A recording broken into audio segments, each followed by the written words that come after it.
पुणे के खुशनुमा मौसम में एक पहाड़ के ऊपर एक कपल घूम रहे हैं, अपनी जिंदगी के सपने संजो रहे हैं।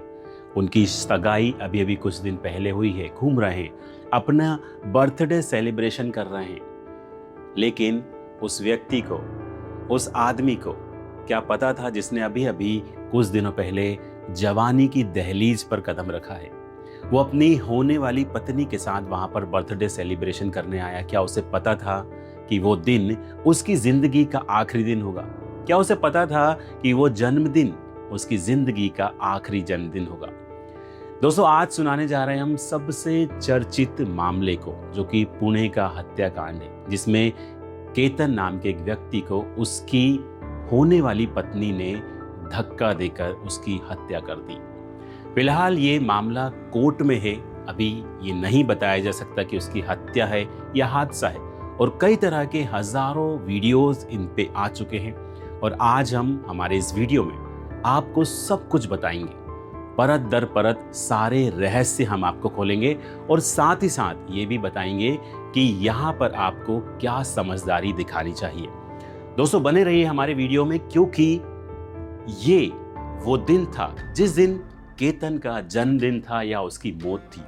उसकी वो ट्रिप उसकी आखिरी ट्रिप बन गई थी।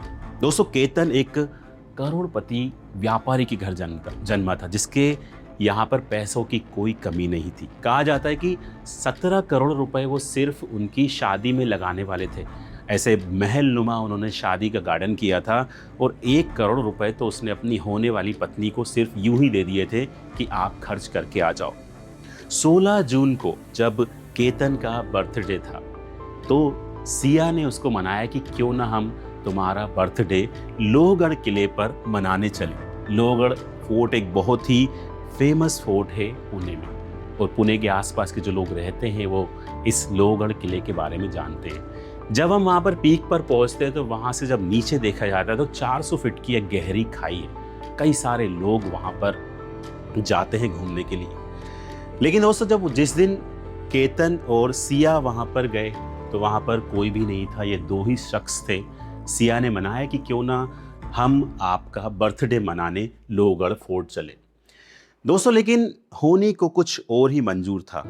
देखने में ये रिश्ता बड़ा ही सामान्य लगता है, जैसे कि एक आम घरों में सगाई होती है। 2 परिवार एक दूसरे को जानते हैं, उनके बच्चे अच्छे खासे पढ़े लिखे, एक दूसरे को जानने वाले। बाहर से सब कुछ ठीक था, लेकिन अंदर कौन जाने किसके क्या चल रहा है।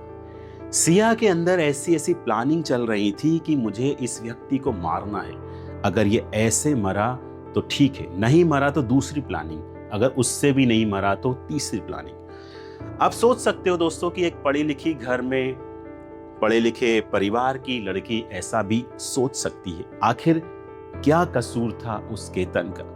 क्या केतन का कसूर सिर्फ इतना ही था कि वो हकलाता था, या केतन का कसूर सिर्फ इतना ही था कि ऊपर वाले ने उसको बाल नहीं दिए थे?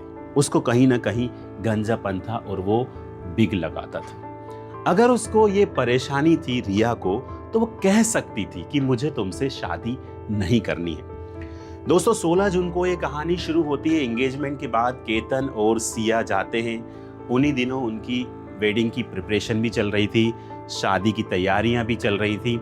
अच्छी खासी हैप्पी फैमिली थी, जो एक सामान्य घरों की फैमिली होती है। पैसों की कोई कमी नहीं, लेकिन बाहर से जो सब कुछ दिखाई दे रहा था, अंदर ही अंदर कहीं ना कहीं कुछ ना कुछ तूफान चल रहा था। आखिर वो 16 जून को जब केतन और रिया पहाड़ी पर खड़े थे, अचानक से केतन का पांव फिसला और खबर आई उनके घर वालों के पास कि केतन का पांव फिसल गया है और केतन गिर गया है। लड़के वालों के परिवार पर जैसे कि एक पहाड़ टूट पड़ा हो। लड़की वालों ने भी सोचा, सिया के घर वालों ने भी सोचा कि कहाँ हमारी बेटी की शादी होने वाली थी और कहाँ जिसको हम हमारे घर जमाई बनाने वाले थे, दूल्हा राजा की ही मृत्यु हो गई।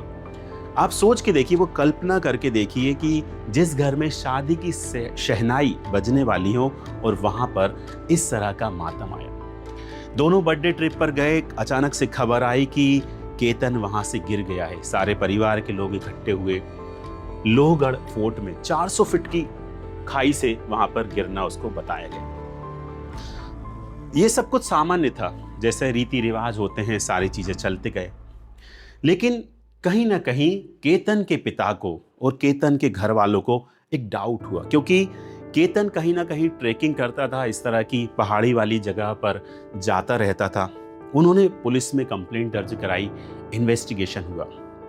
जब सिया केतन के घर आई तो कहीं ना कहीं केतन के पिता को एक डाउट हुआ, उसके रोने की स्टाइल को लेकर, उसके कुछ ना बताने को लेकर। क्योंकि जब भी आप किसी की गमी में जाते हैं, जब भी एक रोना आपको एक अलग ही दिखाई देता है कि कौन डुप्लीकेट तरह से रो रहा है, किसका सच में जिसके अंदर दर्द है। केतन के घर वालों ने जब सिया को पूछा कि यह हादसा कैसे हुआ तो वो कुछ नहीं बोली। एक अजीब सा जो मन में जो भाव आते हैं, उन भाव को पढ़ लिया केतन के पिताजी ने। केतन के पिता खुद उस पॉइंट पे गए। उन्होंने कहा कि यह हुआ कैसे आखिर। यह बताया गया कि वहां पे बहुत तेज हवा चली और केतन गिर गया। अब ऐसी कैसी हवा चली वहां पर कि एक हट्टे कट्टे नौजवान को हवा उड़ा के ले गई। इसके पहले भी एक केस हुआ था, उससे कुछ दिन पहले भी लोहगढ़ किले में केतन और सिया वहां पर गए थे। उस दिन भी सिया ने केतन को धक्का दिया था, लेकिन केतन ने किसी तरह अपने आप को बचा लिया। तब केतन ने कहा कि तुमने मुझे धक्का क्यों दिया? तो सिया ने कहा कि तुम्हारे पैर के पास में सांप था और मैंने तुमको बचा लिया। केतन ने उसके पहले वाली घटना में अपने सारे घर वालों को आकर बताया कि देखो, सिया ने मुझे बचा लिया, सांप मुझे डसने वाला था लेकिन सिया ने मुझे धक्का दे दिया या बचा लिया। तो वहां से केतन का विश्वास सिया पर और बढ़ गया था। लेकिन दूसरी घटना में सिया फिर से केतन को धक्का दे देती है और केतन गिर जाता है। इन्वेस्टिगेशन शुरू होती है, पुलिस आती है। उस जगह पर सिया को और बाकी लोगों को ले जाया जाता है। पुलिस इन्वेस्टिगेशन शुरू करती है और तब पता चलता है कि इस पूरी कहानी में एक तीसरा किरदार भी मौजूद है और जिसका नाम है चेतन। जी हाँ दोस्तों, चेतन सिया का बॉयफ्रेंड था। ये एक बड़ा ही लव ट्रायंगल था, जहां पर सिया और केतन की सगाई हो चुकी थी, लेकिन सिया चाहती थी चेतन को। आप सोच के देखिए, अगर सिया को केतन पसंद नहीं था, पढ़े लिखे परिवार के लोग हैं, अच्छे लोग हैं, तो क्या वो बोल नहीं सकती थी कि मुझे इस व्यक्ति से शादी नहीं करनी, मुझे सिर्फ चेतन से शादी करनी है? आखिर क्यों उसने केतन को मौत के घाट उतार दिया? तो दोस्तों, एंट्री होती है तीसरे किरदार की और यहीं से केस बदल जाता है। पुलिस पहले ये सब मान के चल रही थी कि शायद ये हादसा हो, शायद हवा की वजह से केतन गिर गया हो, शायद उसका पैर फिसल गया हो, दोनों परिवार इतने अच्छे हैं, हंसी मतलब शादी मनमर्जी से हो रही है, किसी कोई दबाव में शादी नहीं हो रही है, तो क्यों सिया ऐसा करेगी? तो पुलिस भी इस चीज को हादसा मान के चली थी। लेकिन जैसे ही चेतन की एंट्री होती है, जब पुलिस को पता चलता है कि सिया लगातार घंटों तक किसी तीसरे व्यक्ति से बात करती है, जब पुलिस को यह पता चलता है कि घटना वाले दिन वहां पर तीसरा व्यक्ति भी हुडी में मौजूद था। सोचिए, जून की गर्मी में कोई व्यक्ति सर्दियों वाले कपड़े पहनकर ढककर वहां पर आ रहा है, तो कहीं ना कहीं पुलिस का डाउट गया। जब पुलिस ने सिया का मोबाइल चेक कराया तो पता चला एक ही नंबर से बार बार बातें हो रही हैं। अब आप दोनों की प्लानिंग देखिए, चेतन की और सिया की प्लानिंग देखिए। चेतन जब अपने घर से निकला तो उसने अपना मोबाइल अपनी शॉप पर रखकर आया और अपने कर्मचारियों को बोला कि अगर मेरे मोबाइल पर कोई भी कॉल्स आते हैं तो उन्हें अटेंड करते रहिएगा, और अपने कर्मचारी का दूसरा मोबाइल लेकर वो वहां पर पहुंचा। शातिर बुद्धि देखिए आप। इसके पहले भी सिया और चेतन ने दोनों ने मिलकर इंटरनेट पर सर्च किया कि किसी व्यक्ति को कैसे मारा जाए। ये सर्च किया, अगर पुलिस शक करे तो क्या करना है, ये सारी चीजें पुलिस ने गूगल हिस्ट्री से पता की। दोस्तों, जब भी आप इंटरनेट पे कुछ भी चीज़ सर्च करते हैं तो हमारी सारी हिस्ट्री हमारे गूगल में सेव हो जाती है। आप उसको कितना ही डिलीट करो, लेकिन पुलिस होती है, वो हर चीज़ को रिकवर कर लेती है। तो यहाँ पर एक सीक्रेट आया कि चेतन और सिया दोनों पुराने गर्लफ्रेंड बॉयफ्रेंड थे, पुराने रिलेशनशिप में थे दोनों में। उसके बाद जब पुलिस ने और भी जब जांच पड़ताल की तो दोनों के कई वीडियोस मिले। वो दोनों पब्लिक प्लेस में मैच देख रहे हैं, वो किसी कैफे में घूम रहे हैं। तो यहाँ से पुलिस को एक नई थ्योरी का पता चला कि हो सकता है कि इसमें चेतन की कुछ मिली भगत हो। पुलिस ने एक डमी टेस्ट किया, उसके बाद उसने जो केतन के बराबर एक डमी के पुतले को लेकर आई, सिया को लेकर आई, चेतन को लेकर आई। उन्होंने सीन को रिक्रिएट किया। उन्होंने उनको पूछा कि आखिर आपने किस तरह से उनको धक्का दिया। सिया ने बताया। अब यहाँ पर सिया और चेतन की अलग अलग थ्योरी है। चेतन कह रहा है कि सिया ने धक्का दिया, सिया बोल रही है कि चेतन ने धक्का दिया। जो भी हो, लेकिन धक्का तो दिया है। पुलिस अपना सारा सब कुछ एनालिसिस कर रही है, सीन को रिक्रिएट कर रही है और डमी को भी वहां पर गिराकर देखा गया। दोस्तों, मकसद क्या था? क्या चाहती थी सिया? क्या सिया ने चेतन की वजह से केतन को मारा या सिया की कुछ और प्रॉब्लम थी? कहा यह जा रहा है कि सिया ने 1 करोड़ रुपए केतन से लेकर चेतन को दिए थे। केतन ने 1 करोड़ रुपए सिर्फ शॉपिंग करने के लिए अपनी होने वाली बीवी को दिए थे। और इसके पीछे एक और स्टोरी है कि केतन और सिया बर्थडे सेलिब्रेट करने के लिए एक टूरिस्ट प्लेस पे जाने वाले थे, विदेश जाने वाले थे, लेकिन सिया ने वहां पर भी अपना दिमाग चलाया। टैक्सी ड्राइवर बोलता है कि जब मैं इन लोगों को एयरपोर्ट पर छोड़ने जा रहा था, रास्ते में इन लोगों ने कहीं पर चाय नाश्ते की शॉप पर रुके। सिया आती है, कार के अंदर जाती है, पासपोर्ट उठाती है और अपने शूज में उस पासपोर्ट को छुपा लेती है। जैसे ही ये सारे लोग एयरपोर्ट पर पहुंचते हैं, इन्हें वहां पर पासपोर्ट नहीं मिलता है। ये टैक्सी वाले को बुलाते हैं कि आपकी टैक्सी में मेरा पासपोर्ट तो नहीं छूट गया? वहां भी पासपोर्ट नहीं मिलता है। और इस वजह से सोची समझी रणनीति के तहत सिया ने उसकी जो ट्रिप थी वो भी कैंसिल करा दी बाली की, क्योंकि वो उसको लोहगढ़ वाले किले पर लाना चाहती थी। तो पहला मकसद तो यही कि वो चेतन से शादी करना चाहती थी। दूसरा मकसद पैसों का भी हो सकता है। फिलहाल ये सब कुछ इन्वेस्टिगेशन चल रहा है, तो कुछ भी कहना मुश्किल है। दोस्तों, कुछ रेड फ्लैग हैं जो कि आप सबको समझना चाहिए। अगर आप भी किसी रिलेशनशिप में हैं, अगर आपके भी कोई गर्लफ्रेंड बॉयफ्रेंड है, आपकी भी एंगेजमेंट हुई है, तो कुछ रेड फ्लैग आते हैं।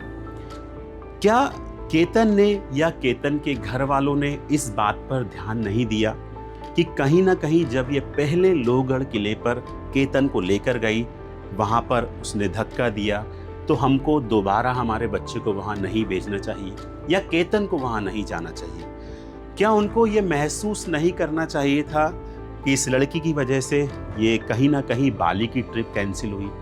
क्या उनको ये नहीं महसूस करना चाहिए था कि ये बार बार लोहगढ़ वाले किले पर ही क्यों लेकर जा रही है? क्या उनको जरा भी ये अंदाजा नहीं था उसके इमोशंस में, उसके बात करने के तरीके में? क्योंकि कहीं ना कहीं हम हाव भाव से पहचान जाते हैं।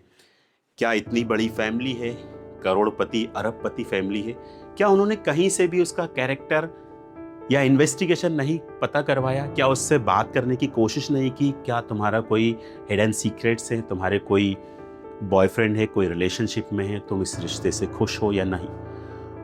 तो इस स्टोरी में बहुत सारे रेड सिग्नल थे जहां पर यह पता लगाया जा सकता था और इन्हें पहले से ही पहचाना जा सकता था। बहुत सारे कम्युनिकेशन गैप है। अगर आप भी कहीं ना कहीं किसी रिलेशनशिप में हैं, तो इन सब चीज़ों को आप ज़रूर समझें, ज़रूर पहचानें। केतन और केतन के परिवार वाले अगर समय रहते इन सारे रेड सिग्नल्स को पहचान जाते, रेड फ्लैग को पहचान जाते, तो शायद आज केतन हमारे बीच होता।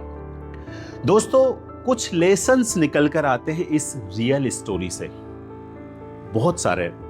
अगर आप अपने साथी के प्रति ईमानदार नहीं हैं, तो आप उनको नो बोलिए, से नो ऑनेस्टली। अगर आपको कोई व्यक्ति पसंद नहीं पसंद है हकलाना किसी का, तो मना करो। इसमें किसी का मर्डर करने की जरूरत क्या है? किसी के बाल नहीं है तो मना करो, मुझे नहीं करना शादी। सीधा बोलिए कि आप मुझे पसंद नहीं हो।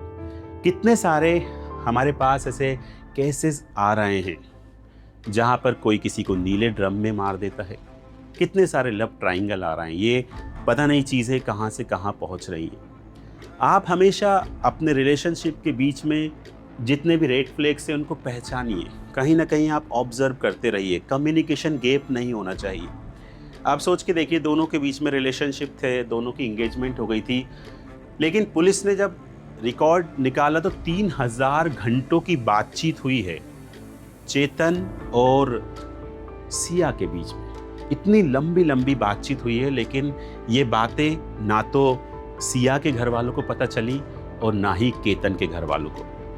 सिया की माँ का कहना है कि अगर मेरी बेटी ने केतन को धक्का दिया है तो मेरी बेटी को भी वहीं से धक्का दे दो। लेकिन सिया के पिता का कहना है कि दोनों की केमिस्ट्री बहुत अच्छी थी, दोनों अच्छे फ्रेंड थे, दोनों बहुत खुश थे।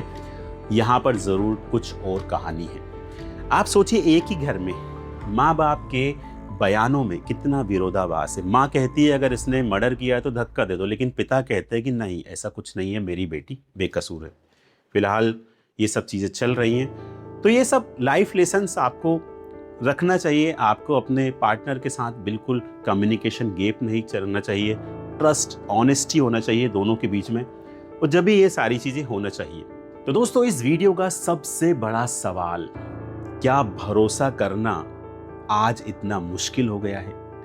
क्या केतन ने सिया के ऊपर भरोसा करके इतनी बड़ी गलती की कि उसे अपनी जान से हाथ धोना पड़ा? क्या ख्याल है आपका? आप हमें कमेंट करके जरूर बताइए। क्या इस दुनिया में मानवता, क्या इस दुनिया में भरोसा, क्या इस दुनिया में विश्वास नाम की कोई चीज बची है? और इस घटना के बाद क्या कोई भी पुरुष किसी महिला पर भरोसा करेगा? कोई बॉयफ्रेंड अपनी गर्लफ्रेंड पर भरोसा करेगा?